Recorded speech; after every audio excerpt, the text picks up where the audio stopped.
Всем привет! На улице дождь, а мы начинаем читать сегодня новую книгу «Трагический январь». Книга Леонида Млечина «Президент Токаев и извлечение уроков». Как сказал GPT-чат, во все, что написал автор, лучше не верить, но автор хороший, старается подходить к написанию книг очень хорошо, поэтому слушайте, делайте выводы, комментируйте, если хотите. Леонид Млечин. Трагический январь. Президент Токаев и извлечение уроков. Почему за трагическими январскими событиями 22 года в Казахстане с волнением следили во всем мире, и прежде всего в ближайшие соседи – Россия и Китай? Экономически успешная и богатая нефтью страна – опора политической и экономической стабильности в стратегически важном, но взрывоопасном регионе. Казахстан – самое крупное государство в Центральной Азии, а на постсоветском пространстве второе по территории и третье по численности населения. В те дни судьба страны зависела от одного человека – от президента Касыма-Жомарта Токаева.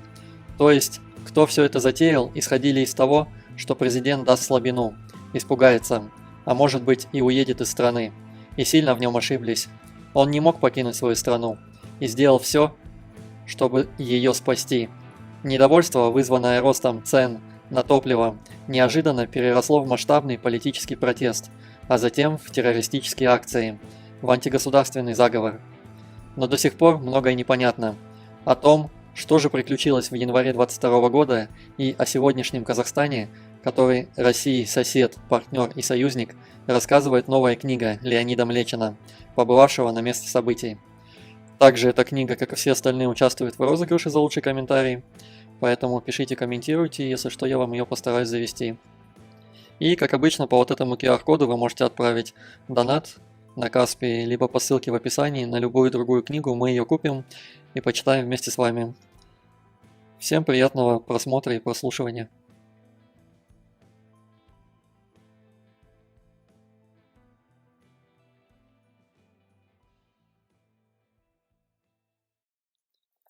Всем привет! Продолжаем читать нашу книгу. Остановились мы на главе 17. Заместитель генерального секретаря. Руководитель Союза советских писателей Александр Александрович Фадеев говорил в своем кругу: когда люди поднимаются очень высоко, там холодно и нужно выпить. Спросите об этом летчиков-испытателей. Касым-Жомарт Токаев достиг таких высот, где не всякому уютно. В таком мире выживают только одаренные стальными нервами. Отношения в истеблишменте никогда не были простыми. Назарбаев доверял Токаеву, уважал профессионала высокого уровня, а воспитанный в духе традиционной дипломатии министр и премьер-министр Токаев не забывал повторять, что он лишь исполняет волю президента. Больше всего дело страдало от неразберихи в формировавшемся государственном аппарате, когда совершенно неожиданные люди влезали в международные дела, подписывали у президента ни с кем не согласованные указы и распоряжения или же что-то ему внушали по внешнеполитической части. Это были не просто ведомственные дрязги, речь шла о направлении внешней политики. Но Токаев держался уверенно, сохранял хладнокровие и легкую усмешку. Токаев вспоминал один из эпизодов своей министерской работы. Через 10 дней после выступления в Любляне состоялся разговор с главой нашего государства. Нурсултан Абишевич сказал, что считает правильным основные тезисы моего выступления в ОБСЕ. Эта оценка была для меня крайне важной, так как к этому времени в Астане с легкой руки одного информатора начали циркулировать спекуляции, что чуть ли не большинство государств ОБСЕ якобы устроили обструкцию Казахстану. Досталось от теневого критика и мне. Министру, мол, надо было бы выступать жестче, требовать председательствования в ОБСЕ, чем-нибудь припугнуть западных дипломатов. В который раз подтверждается истина, что самыми злобными критиками бывают дилетанты, особенно в такой непростой и деликатной сфере, как дипломатия. Но это, как говорится, к слову. Тем более, у меня нет сомнений в правильности собственных действий. Токаев стал знаменитой фигурой в мировой политике. В марте 2011 года генеральный секретарь Организации Объединенных Наций Пан Ги Мун объявил, что назначит Токаева своим заместителем и генеральным директором Европейского отделения ООН в Женеве, а также личным представителем Генсека на конференции по разоружению, знак высокого доверия. Спустя 2,5 года Пан Ги Мун скажет: «Вы были лучшим генеральным директором Женевского отделения ООН. Это не только мое мнение, но и точка зрения большинства дипломатов и экспертов во многих странах. Если надумаете баллотироваться в генеральные секретари ООН после меня, вашу кандидатуру поддержат. ООН – универсальный механизм улаживания международных проблем, без которого трудно представить себе современную жизнь. Но критики считают, что всякое благое дело ООНовская бюрократия превращает просто в кормушку. Критики ООН считают, что в ее аппарате появился процветающий класс международных чиновников, которые не очень загружены работой. ООН не в состоянии дать все то, чего от нее ждут. Это, видимо, и вызывает всеобщее разочарование. ООН обвиняет в том, что она транжирит деньги, потому что они не свои, а чужие. От каждого нового генерального секретаря и его заместителей ждут, что он сумеет реформировать огромный аппарат и сократить расходы, и одновременно требует участвовать в решении всех проблем на Земле. Первый генеральный секретарь ООН, норвежец Трюгве Ли, был политиком страстным и пристрастным, что и заставило его отказаться в 1953 году от своего поста. Даг Хаммаршельд, сын бывшего премьер-министра Швеции, экономист по профессии и мечтатель по натуре, стремился превратить ООН в эффективный инструмент миротворчества. У него было столько же друзей, сколько и врагов. Его самолет был сбит в 1961 году, когда он летел в Конго, чтобы спасти свергнутого военным премьер-министра Патриса Лумумбу. Бирманец У Тан, который пробыл на посту генерального секретаря больше 10 лет, как человек буддийской культуры, был склонен к размышлению и созерцанию. Его часто обвиняли в отсутствии твердости, но он был человеком смелым и не стеснялся высказываться достаточно откровенно. Австриец Курт Вальдхайм был, возможно, самым умелым генеральным секретарем и пробыл на этом посту 2 срока, но его репутация была погублена, когда выяснилось, что он скрыл свою службу в карательных частях вермахта в годы Второй мировой войны. Перуанец Перес де Куэльяр был обходителен и умел добиваться компромисса. Вернувшись на родину, баллотировался в президенты, но проиграл. Египтянин Бутрос Галли продержался на посту генерального только 1 срок. Не сработался с американцами. Они были недовольны его самостоятельностью и тем, что он не сумел сократить чудовищные расходы ООН. Обычно генеральными секретарями ООН становились бывшие министры иностранных дел. Ганец Кофи Аннан, первый ООНовский профессионал, который дослужился до этой единственной в мире должности, работая в системе ООН. Он проработал там 34 года. Токаев. Впервые мне довелось встретиться с Кофи Аннаном осенью 1995 года, до того, как он стал генеральным секретарем. Будучи заместителем генерального секретаря, он занимался вопросами миростроительства и разоружения. Наша первая беседа касалась содействия ООН в создании миротворческих подразделений в Казахстане. Аннан принял меня дружелюбно и с большой заинтересованностью расспрашивал о нашей стране, ее планах в отношении сотрудничества с ООН, аккуратно выведывая, насколько мое понимание данного вопроса соответствует общепринятым международным стандартам. Мы внимательно приглядывались друг к другу, как бы предчувствуя, что впереди десятки встреч и переговоров. В моем архиве сохранилась фотография нашей первой встречи с Аннаном в качестве генерального секретаря ООН. На ней мы запечатлены в традиционном рукопожатии. Последние снимки, сделанные незадолго до его ухода с поста, мало отличаются от первой фотографии. Те же рукопожатия, но мы сильно посидели. Наши лица стали менее жизнерадостными, более задумчивыми. На это обстоятельство первым обратил внимание сам генеральный секретарь. По завершении нашей встречи в штаб-квартире ООН в 2005 году он сказал: «Хорошо выглядишь, но постоянно меняешься. Затем, через секунду, паузу добавил: «К лучшему». Что касается Кофи Аннана, то его внешность и поведение заслуживают отдельного описания. Будучи уроженцем Африки, Аннан удивительным образом сочетает в себе знаменитый африканский дух и европейский лоск. Кофи напоминает охотника из африканской саванны, настолько он осторожен и чуток. Привожу такое сравнение. Поскольку однажды был свидетелем того, как африканцы помогают иностранным охотникам выслеживать диких животных.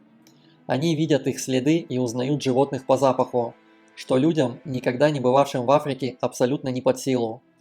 Аннан обладает хорошей зрительной памятью, легко ориентируется в тысячах лиц, быстро вспоминает своих собеседников по именам и странам их происхождения. Как человек, проживший много лет в Европе, Кофи Аннан безупречен в одежде. Все костюмы на нем сидят как влитые. Американская пресса утверждала, что генеральный секретарь ООН стал эксклюзивным клиентом известных итальянских фирм, работающих в сфере высокой моды. По всей видимости, эти компании посоветовали ему носить костюмы неброских цветов, удачно сочетающихся с цветом лица и волос. Классическая одежда совершенного покроя вовсе не противоречит традиционным африканским амулетам и браслетам, с которыми Кофи Аннан никогда не расстается. Когда генеральный секретарь появился на публике вместе с белокурой супругой, предпочитающей платья и костюмы ярких цветов, это производило сильное впечатление на публику и представителей средств массовой информации. Правда, в дипломатическом сообществе стали высказывать претензии к этой паре по поводу ее увлечения светской жизнью. Кофи и его жена, Наня, стали слишком частыми гостями гламурных приемов. Такое поведение явно контрастировало с основными задачами ООН – борьбой с бедностью и неравенством, инфекционными заболеваниями и безграмотностью. Кофи Аннан проявил неподдельный интерес к Казахстану.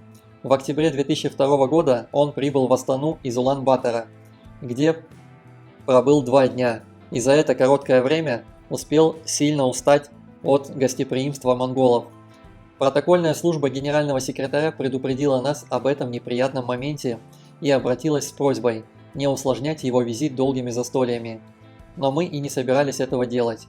Основное внимание планировалось уделить интересным и информативным встречам.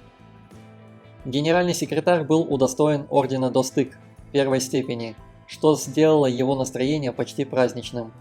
Слово «почти» здесь использовано отнюдь не случайно, поскольку Кофи Аннан всегда отличался сдержанностью и отсутствием эмоций. Но на приеме у президента Казахстана его отпустило. Он широко улыбался, вел себя непринужденно. Похоже, монгольские неприятности забылись. Во всяком случае, руководительница его протокола выглядела вполне умиротворенно. Кстати, она сама стала причиной неожиданных хлопот для нашего протокола. В осеннюю Астану умудрилась прилететь в летних босоножках. Выяснилось, что в Улан-Баторе незадачливая сотрудница секретариата ООН успела серьезно продрогнуть и даже простудилась. Поэтому я дал распоряжение купить ей приличествующие погоде туфли в качестве дара МИД Казахстана, который был с благодарностью принят. Генеральный секретарь ООН имеет ранг главы правительства, его принимают со всеми почестями, но у него мало власти и нет никакого оружия, кроме дара убеждения.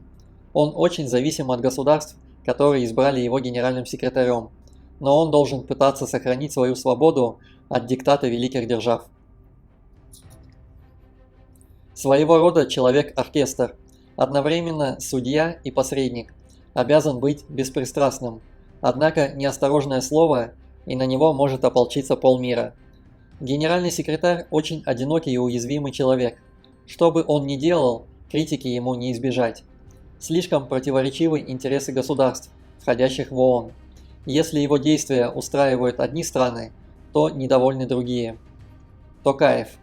Находясь с визитом в Астане осенью 2002 года, Кофи Аннан рассказывал мне о своем видении борьбы с инфекционными заболеваниями. Он не скрывал, что имеет в виду прежде всего Африку.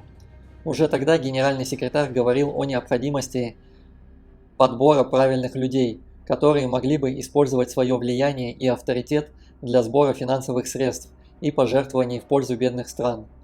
Позже его идея нашла свое воплощение в создании специального глобального фонда во главе с бывшим президентом США Биллом Клинтоном. В качестве руководителя глобального фонда Клинтон посетил Алматы осенью 2005 года, а в сентябре 2006 года в Нью-Йорке Билл Клинтон сказал мне, что с благодарностью хранит подарок – большой лук, которым когда-то пользовались воины-кочевники. По словам Клинтона, его друзьям этот атрибут военного обмундирования древних казахов очень нравится, а некоторые, наиболее храбрые и сильные, пытаются использовать его по назначению, но не могут справиться с тетивой. Пан Ги Мун, бывший министр иностранных дел Южной Кореи, пробыл на посту генсека ООН 2 пятилетних срока, потому что отличался редкой работоспособностью, ему достаточно 5 часов сна, и невероятным умением избегать конфронтаций. Токаев. Неправильно представлять Пан Ги Муна как дипломата исключительно проамериканских взглядов. Он, безусловно, воздает должное роли и потенциалу США, союзника Южной Кореи, но способен учитывать интересы и других держав. В качестве министра иностранных дел Пан Ги Мун посетил большое количество стран, знакомясь с ситуацией на различных континентах и заодно демонстрируя себя как кандидата на пост генерального секретаря ООН. Впервые о своих амбициях он сообщил мне в неофициальной беседе в декабре 2005 года во время совещания министров иностранных дел государств, участников ОБСЕ. Пан Ги Мун прибыл в Любляну в качестве наблюдателя, но главная цель, по всей видимости, состояла в зондировании почвы будущей предвыборной кампании. До истечения срока Кофи Аннана оставался ровно год. На приеме Пан Ги Мун подошел ко мне и сказал, что хотел бы переговорить наедине, без свидетелей, по очень деликатному вопросу. Уединившись в укромном уголке большого зала приемов, мы провели беседу по действительно важному вопросу. Мой собеседник сообщил, что через 3 месяца планирует публично выдвинуть свою кандидатуру на пост генерального секретаря ООН. Президент Южной Кореи высказал ему поддержку. Затем он поинтересовался моим мнением. Я сказал, что приветствую такое намерение моего коллеги, поскольку знаю его как опытного и авторитетного дипломата. Пан Ги Мун, поблагодарив за поддержку, сказал, что хотел бы задать 2 вопроса. Получив согласие, он начал с самого главного. «Господин Токаев, нет ли у вас планов баллотироваться на этот пост?» Мой ответ был однозначно отрицательным. Сообщил коллеге, что, будучи профессиональным дипломатом и довольно долгое время находясь в гуще международных событий, особенно в нашей части мира, достаточно ясно представляю себе, по каким критериям будут избираться следующий генеральный секретарь ООН. Поэтому придерживаюсь твердого мнения, что у представителя Южной Кореи есть хорошие шансы возглавить ООН в качестве представителя Азии. Токаев занял в Женеве пост, который по традиции занимали видные дипломаты, скажем, первый заместитель министра иностранных дел СССР Владимир Федорович Петровский. В Женеве всегда происходили важнейшие переговоры, но атмосфера своеобразная. В лишенном окон зале Женевского дворца наций, где шли различные конференции, взгляду новичка предстала впечатляющая, но казавшаяся странной картина. Ряды столов, утыканных классификационными табличками, как хорошо в подобранном гербарии, полупусты. Зато множество делегатов сновали в проходах. Зал жужжал, переговаривался, шуршал бумагами. Делегации располагались полукругом, обращенным к президиуму. Выступали с места, поэтому лиц выступающих из зала не было видно. Вверху, за толстыми стеклами, кабин синхронного перевода шевелили губами переводчики. Обладатели равнодушных голосов, бесстрастно излагавших позиции делегатов. Иногда возникало ощущение, что никто никого не слышит, да и не слушает. В комиссии кипела закулисная деятельность. Руководители делегаций приглашали друг друга на деловые завтраки и обеды. Но не из соображений чревоугодия. Каждая делегация прибывала в Женеву с определенными задачами, смысл которых добиться принятия одних резолюций или блокирования других. Поэтому делегации активно вербовали себе сторонников, уговаривая проголосовать за нужный проект. Рядом с залом заседаний находился большой кафетерий. Некоторые делегаты, устав от трудов праведных, спали прямо в креслах, без стеснения положив ноги на большие стеклянные столики, уставленные пустыми чашками. Уборщики посуды и не думали делать им замечания. Но когда в зале начиналось поименное голосование, кафетерий пустел. Все бежали, чтобы услышать объявление результатов, хотя интерес к голосованию по большей части себя не оправдывал. Итоги обычно известны заранее. Кто воздержится, кто вообще в знак протеста покинет зал, кто потребует раздельного голосования по одному из подпунктов резолюции. Но все равно зал ожидал сенсаций. Зал Дворца наций превратился в поле боя. Ристалище, где противоборствующие стороны схватились не на жизнь, а на смерть. Увеличенные нанесением друг другу ударов, делегаты с гордостью подсчитывали набранные очки. На этом поле боя Токаев в его новой роли должен был сохранить спокойствие и придерживаться нейтралитета. Впрочем, в штаб-квартире ООН в Нью-Йорке трудиться не проще.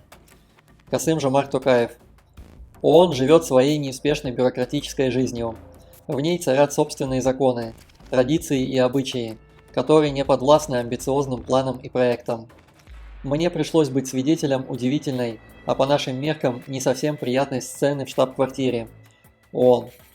В качестве руководителя казахстанской делегации я поднимался в лифте на 38 этаж, где находится кабинет генерального секретаря. Где-то на 35 этаже лифт остановился, и к нам присоединился сотрудник секретариата ООН, весьма экзотической наружности, и поведения тоже. Он направлялся к месту своей работы в спортивной одежде, далеко не первой свежести, при этом аппетитно дожевывая традиционный гамбургер. На мой удивленно-вопросительный взгляд, ООНовские ветераны дали объяснение, что мне, мол, повезло лицезреть данного сотрудника одетым в какой-никакой, но костюм, а чаще его можно видеть в полуспортивных трусах, напоминающих неглиже. И никто не вправе сделать ему замечание. Святость прав человека стоит на первом месте. В противном случае он может подать жалобу в соответствующую инстанцию, и тогда проблем не оберешься. В лучшем случае грозит увольнение, а в худшем попросту засудят. Внешне жизнь заместителя генерального секретаря кажется состоящей из одних удовольствий. Но даже на званых обедах и официальных ужинах, пока другие наслаждаются едой, они должны произносить речи. Ежедневно они получают приглашение на несколько коктейлей и должны хотя бы заглянуть. Отказаться от приглашения значит обидеть какое-то государство. Я видел Касым-Жомарта Токаева в Женеве, когда он был заместителем генерального секретаря ООН. Меня пригласили выступить на круглом столе «Отношения России и Швейцарии к своей истории». Двое швейцарских докладчиков оказались очень слабыми. Один вообще произносил пустые слова. Вторая все-таки вспомнила, как швейцарские власти во время Второй мировой войны не пускали в свою страну евреев, искавших спасения от нацистов. На нее тут же обрушился другой швейцарец, пренебрежительно заметив: «Не пустили каких-то 500 человек, незачем нас, швейцарцев, за это ругать». Я не выдержал. Какое же количество жертв надо считать малым? Обречь на смерть 500 человек – это мало? И напомнил о том, какую угодливую политику проводили швейцарские власти в отношении нацистской Германии. Многие участники конференции подходили потом поблагодарить за мои слова. После дискуссии устроили ужин. Приехал заместитель генерального секретаря ООН Токаев. В 2013 году Касым-Жомарт Токаев вернулся на родину, и это изменило его судьбу. Он вновь стал главой Верхней палаты парламента. Я спрашивал, трудно ли переходить из одной сферы деятельности в другую. Токаев ответил: «Часто меня называют дипломатом-международником. Дескать, он всю жизнь провел на дипломатической стезе, но забывает, что почти 3 года я был председателем правительства и 9 лет возглавлял Верхнюю палату парламента, которая, согласно нашей Конституции, принимает законы, в отличие от российской практики, где Совет Федерации одобряет законы, принятые Государственной Думой. У нас так называемая французская система, то есть Верхняя палата принимает законы. Было непросто, но, как говорится, общий кругозор и общее понимание экономического развития помогало. Возможно, были допущены некоторые ошибки, но они не носили стратегического характера, чтобы сожалеть об этом. Это были ошибки тактического плана, связанные с нюансами управления. 20 марта 2019 года он возглавил страну. Ставьте лайки, подписывайтесь, чтобы не потерять канал. Послезавтра будем читать дальше. Всем пока-пока.